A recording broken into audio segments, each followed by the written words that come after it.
Le message du jour vous est présenté par notre frère Marc. Salut, chers bien-aimés de notre Père Céleste. J'espère que vous vous portez tous bien dans la grâce et l'amour de Dieu. Récemment, nous avons parlé de notre Père Céleste et combien il est merveilleux d'être appelé enfant de Dieu. Aujourd'hui, nous sommes toujours avec Jésus dans la prière du Seigneur et nous considérerons notre Père Céleste. Que ton nom soit sanctifié. Oui, chers bien-aimés, nous étudierons les noms de Dieu dans la Bible. Je vous en prie, lorsque vous méditez la parole de Dieu, faites-en un devoir de lire tous les versets et références mentionnés dans ce message pour que vous saisissiez la pleine dimension et implication de ces noms. Allons-y. Combien il est important, chers bien-aimés, de respecter le nom de Dieu, de le traiter comme saint. Ézéchiel 36, versets 22 à 23, est un verset clé qui montre ce que cela signifie. « Je sanctifierai mon grand nom, qui a été profané parmi les nations, que vous avez profané au milieu d'elles. Et les nations sauront que je suis l'Éternel, dit le Seigneur, quand je serai sanctifié par vous sous leurs yeux. » Bien-aimés, ici Dieu est identifié avec sa personne, son caractère fidèle et sa nature comme rédempteur, restaurateur et donateur du Saint-Esprit. Tous les noms de Dieu dans la Bible révèlent quelque chose sur le genre de Dieu qu'il est. Nous allons maintenant approfondir la signification de ces noms. Mais je vous en prie, soyez patients pendant que nous traversons cette avenue des noms du Seigneur. Je vous en remercie d'avance. En tant que Dieu, hébreu, El, Eloah, Elohim, il montre un pouvoir créatif et un soin providentiel sur l'univers et l'humanité. En tant que Yahweh, son nom personnel, celui qui montre qui il est par ce qu'il fait, il est le gardien de l'alliance qui a promis d'être avec son peuple, dans Exode 3, 12. Les noms composés de Dieu donnent un meilleur aperçu de sa nature et de ses relations. Ceci inclut El Shaddai, Dieu Tout-Puissant, dans Genèse 16, 13, venant du mot Shaddou, signifiant montagne. El Elyon, Dieu très haut, dans Genèse 14 et 18. El Roi, le Dieu qui me voit, dans Genèse 16 et 13. El Olam, le Dieu éternel, dans Genèse 21, verset 33. El Eloé, Israël, le Dieu d'Israël, dans Genèse 33, 20, soulignant la relation spéciale de Dieu avec Israël. Yahweh Ropheka, le Seigneur, votre personnel médecin, docteur, dans Exode 15, 26.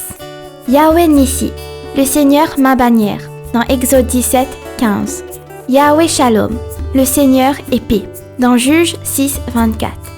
Yahweh Roi, le Seigneur est mon berger, dans Psaume 23, 1. Yahweh Sidkenu, le Seigneur notre justice, dans Jérémie 23, 6, avec l'implication qu'il pardonne. Le nouveau nom de Jérusalem sera Yahweh Shama, l'Éternel est là, dans Ézéchiel 48, verset 35. Le ciel le connaît sous le nom de Yahweh Sabaoth, le Seigneur des armées, dans Psaume 148, 2, y compris les armées angéliques.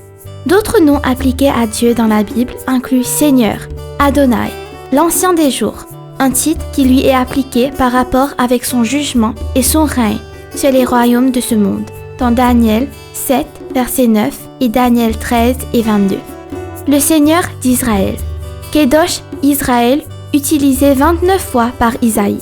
Rocher, se référant au refuge et à la force.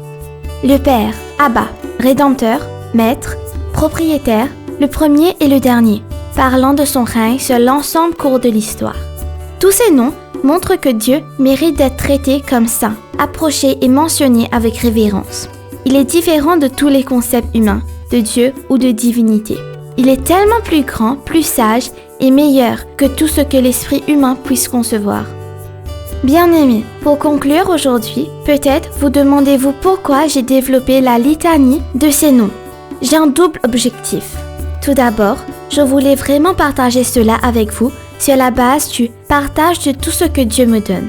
Deuxièmement, et c'est le problème principal, j'ai remarqué que lorsque nous optons pour l'adoration dans l'église, au bout de 5 minutes, les croyants ne savent pas quoi dire de plus à Dieu, à part la manière routinière ou idolâtrée que nous utilisons. Ensuite, je suis arrivée à la conclusion que le peuple de Dieu ne connaît pas vraiment la longueur, la largeur, la hauteur, la grandeur, la puissance, la suprématie, l'amour, la grâce, etc. de notre Père céleste. Son Fils Jésus-Christ, notre Seigneur et Sauveur, est le Saint-Esprit de Dieu, celui qui règne réellement dans le monde. C'est pourquoi il semble difficile pour les croyants de rester debout, disons 30 minutes à louer Dieu. Bien-aimés, je ne critique ni ne reproche personne, mais je suppose que si nous voulons vraiment parler fortement et entièrement de quelqu'un, nous devons passer du temps avec lui pour le connaître plus. C'est mon opinion. Désolée d'avoir été si long aujourd'hui, mais c'était important de le dire. Demain, nous regarderons les noms de Jésus. Que Dieu vous bénisse tous et vous garde, vous et vos proches en sécurité dans sa main. Profitez de votre journée en lui. Au revoir. Si toi aussi tu crois que la parole de Dieu est une bénédiction, partage-la et sois une source de bénédiction pour les autres toi aussi.